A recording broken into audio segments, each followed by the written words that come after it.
قلت يا رسول الله من هذه المرأة التي أشغلتك عن يوم الفتح وتركت الناس لسببها وتبكي معها وتضحك؟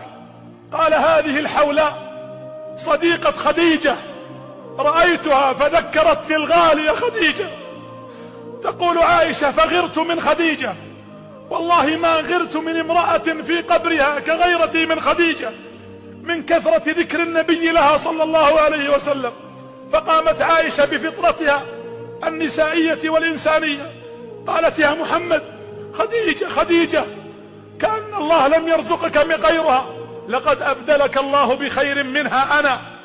فغضب النبي فوقف، قال لا يا عائشة والله ما أبدلت بخير منها، لقد آمنت بي يوم كفر بي الناس، وصدقتني يوم كذبني الناس، وآوتني يوم طردني الناس، ورزقني الله منها بالولد يوم لم أرزق بالولد من غيرها. قالت عائشة فعلمت أن رسول الله غضب، فقلت يا رسول الله استغفر لي.